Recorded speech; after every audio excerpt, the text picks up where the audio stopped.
Antes de este tiempo existió otro mundo, un mundo con ciudades, idiomas, culturas y generaciones completas de seres humanos que edificaron su existencia sobre la tierra. La Biblia no detalla con precisión geográfica aquel escenario, pero lo que expone permite entender la magnitud de lo que estaba en juego. En el libro de Génesis, capítulo 6, versículos 1 al 4, se presenta una imagen inquietante de una civilización que se había apartado profundamente de Dios.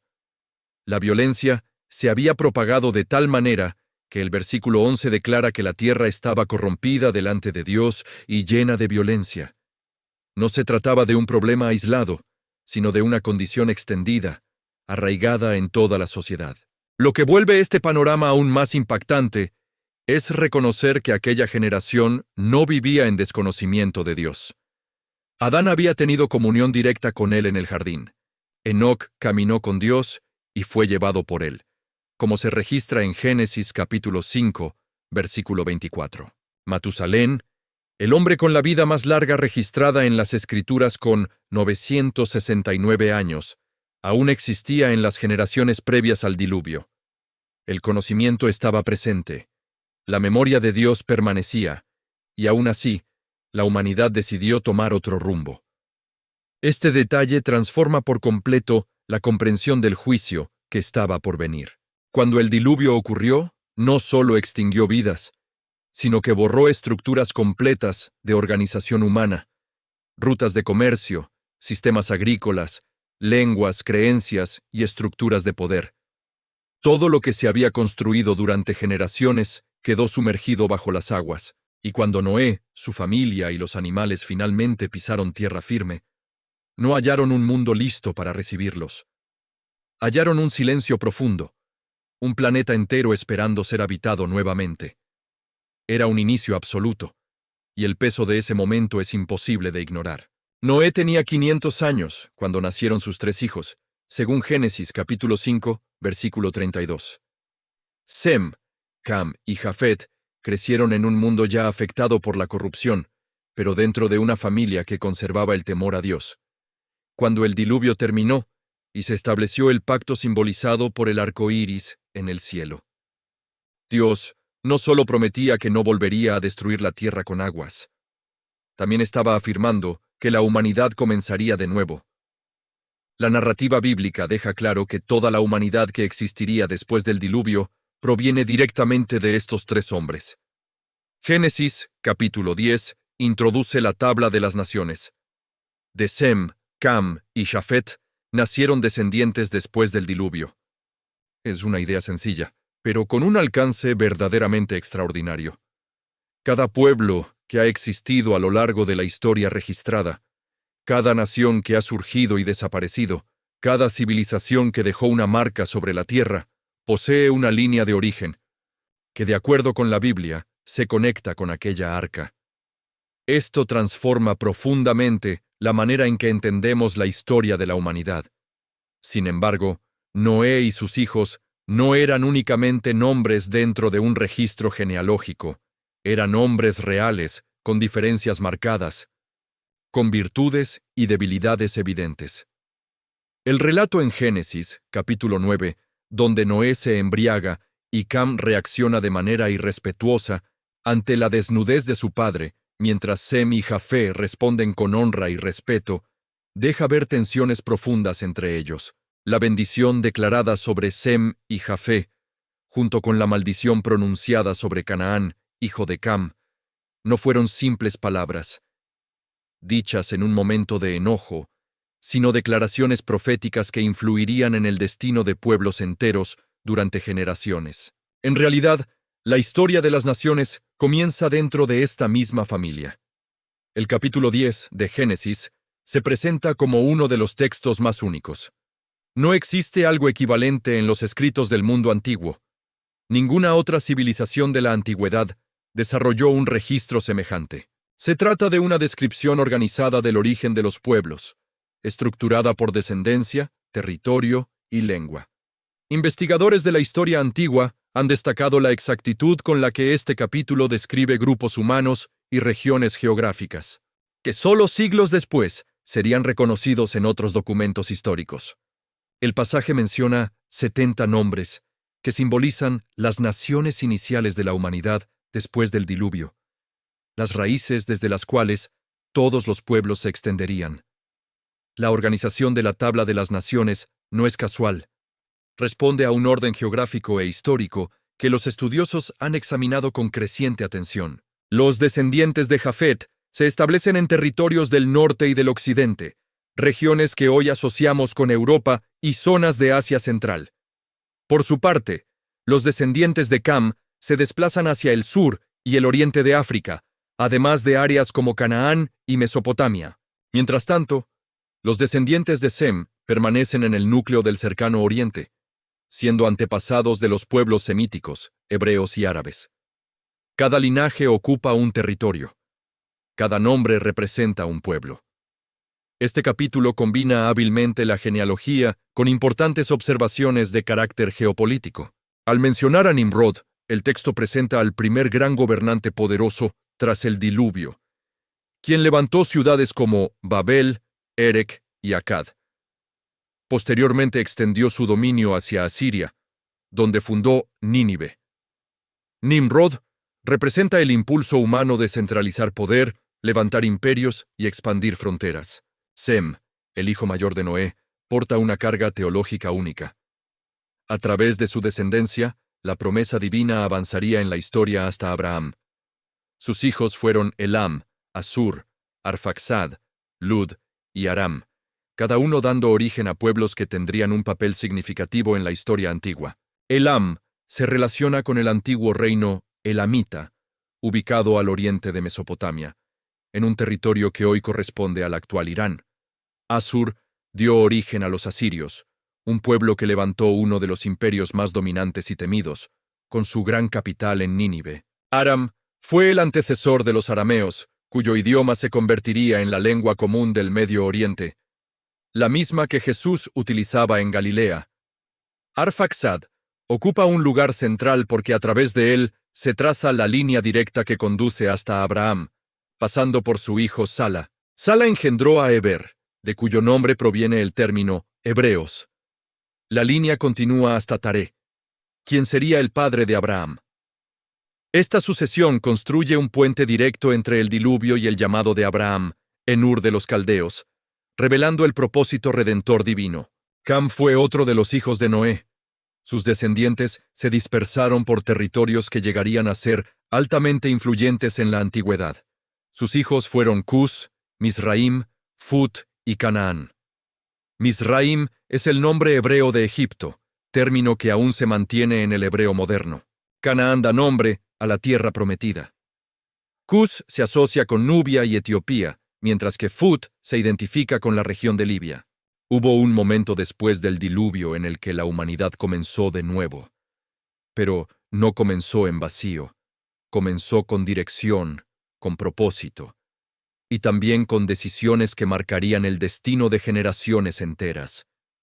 Los descendientes de Cus se extendieron ampliamente sobre la tierra. Levantaron pueblos, abrieron rutas, conectaron regiones, y entre ellos surgió un nombre que resonaría con fuerza en la historia: Nimrod, un hombre que no solo habitó la tierra, sino que quiso dominarla, que edificó ciudades, organizó poder, y se convirtió en el primer gran gobernante del mundo después del diluvio. No era solo un líder, representaba algo más profundo: el deseo humano de elevarse, de controlar, de dejar huella, incluso cuando esa huella se alejaba del propósito de Dios. Y junto a él surgieron otros pueblos, descendientes de Cus, que habitaron territorios estratégicos, la península arábiga, el Cuerno de África, lugares donde el comercio fluía, donde las culturas se encontraban, donde las decisiones humanas comenzaban a tejer la historia. Allí aparece Sabá, un nombre que siglos después sería recordado por la visita de una reina. Una mujer que viajó grandes distancias buscando sabiduría, buscando respuestas, buscando algo más, porque incluso en medio del poder y la riqueza, el alma humana sigue teniendo sed. Pero no todos los caminos llevaban luz. Canaán, hijo de Cam, dio origen a pueblos que ocuparon la tierra de promesas, naciones con culturas complejas, con prácticas que muchas veces se alejaban del corazón de Dios. Pueblos que no eran solo nombres, eran realidades, desafíos, pruebas constantes para la fidelidad del pueblo que vendría después. Porque la historia bíblica no es solo un relato de lugares, es un espejo del alma humana. Mientras tanto, los descendientes de Jafet se expandían hacia lo lejano, hacia lo desconocido, hacia las costas, lenguas diferentes, territorios distintos, culturas emergentes, cada uno siguiendo su camino, cada uno formando una identidad. Porque así es la humanidad, diversa, extensa, en movimiento, pero aún así conectada desde un mismo origen. Y en medio de toda esa expansión, hay un detalle que no se puede ignorar. Al inicio, todos hablaban una sola lengua. Todos compartían una misma voz, una misma forma de entenderse, una unidad que no era casual, era una oportunidad. Una oportunidad de obedecer, de llenar la tierra, de cumplir el propósito dado desde el principio. Pero también, una oportunidad de desviarse. Porque cuando el ser humano se une sin Dios en el centro, esa unidad puede transformarse en desafío, en orgullo, en autosuficiencia, y ahí, justo ahí, comienza a gestarse uno de los momentos más decisivos de toda la historia. Un momento donde la voz humana quiso elevarse por encima de la voluntad divina, donde el plan de Dios fue ignorado, y donde el rumbo de la humanidad cambiaría para siempre. Hoy, esa historia no está lejos, no es antigua, no es ajena. Sigue hablándonos, sigue confrontándonos, porque cada generación, incluyendo la tuya, enfrenta la misma decisión: seguir el propósito de Dios, o construir su propio camino.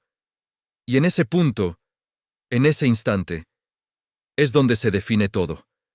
Porque no se trata solo de historia, se trata de tu vida, de tus decisiones, de hacia dónde estás caminando, y de si estás dispuesto a escuchar la voz de Dios, incluso cuando el mundo entero camina en otra dirección. Hubo un momento en la historia en el que la humanidad tomó una decisión que no fue pequeña, no fue accidental, fue consciente, profunda y determinante. Dios había dado una instrucción clara: llenar la tierra, expandirse, vivir bajo su propósito. Pero el corazón humano eligió lo contrario. En lugar de avanzar, se detuvo. En lugar de obedecer, se organizó para resistir. Y en una llanura llamada Sinar, levantaron algo más que una ciudad, levantaron una declaración. Vamos a hacernos un nombre. No dijeron, vamos a honrar a Dios. No dijeron, vamos a cumplir su voluntad. Dijeron, para nosotros. Y ahí, en esas palabras, se revela algo que sigue vivo hasta hoy: el deseo de construir identidad sin Dios, de buscar propósito sin Él, de alcanzar grandeza sin reconocer la fuente verdadera de la vida. Y luego añadieron algo más: para no ser esparcidos, es decir, sabían el propósito, pero decidieron evitarlo, resistirlo, ignorarlo. Y entonces levantaron la torre, no solo como una estructura, sino como un símbolo, una arquitectura del orgullo, una señal visible de autosuficiencia. Una voz silenciosa que decía, no necesitamos a Dios, y tal vez hoy, sin darnos cuenta, muchos siguen construyendo torres, no de ladrillos, sino de logros, de fama, de control, de apariencias, intentando llenar un vacío que solo Dios puede llenar. Pero la respuesta de Dios no fue inmediata destrucción. Fue algo más profundo, más preciso, más transformador. La Escritura dice que Él descendió, y hay algo poderoso en eso, porque lo que el hombre consideraba inmenso, Dios lo vio como algo tan pequeño que tuvo que acercarse para observarlo.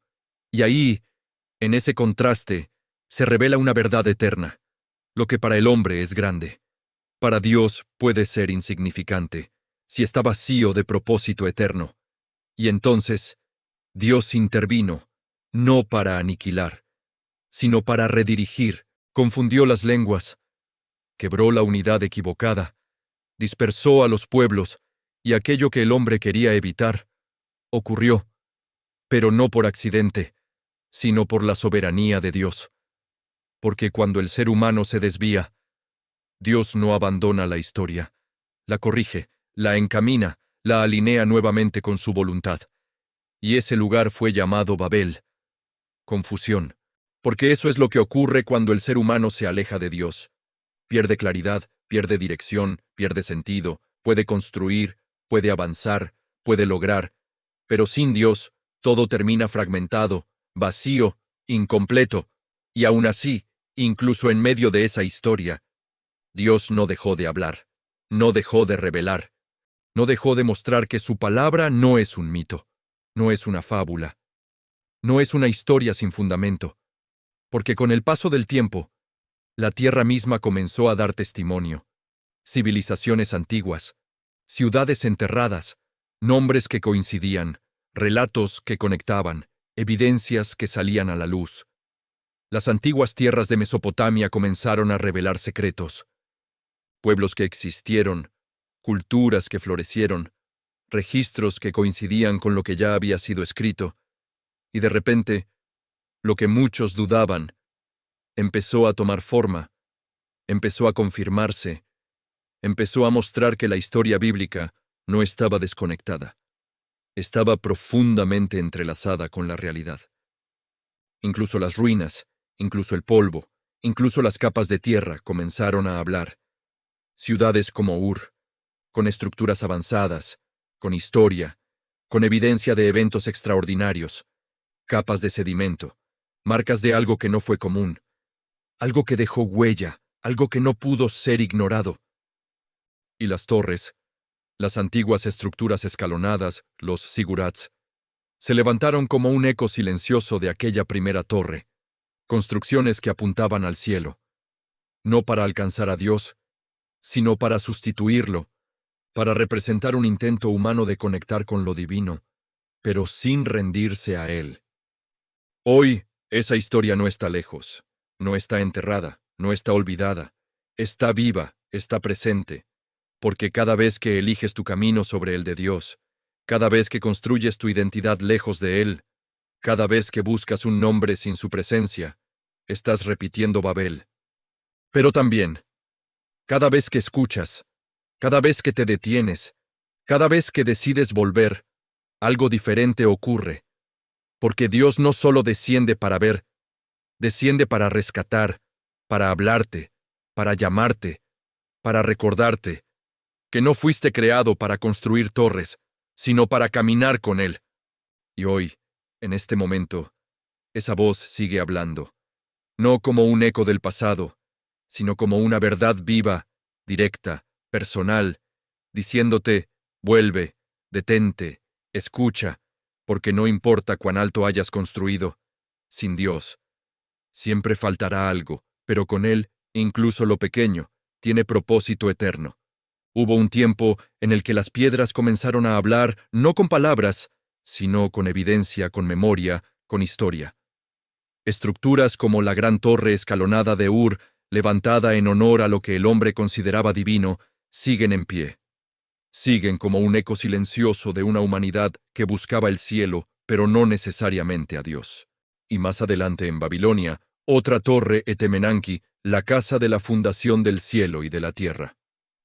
Un nombre que no solo describe una construcción, sino una intención, un deseo profundo del corazón humano de conectar lo terrenal con lo eterno.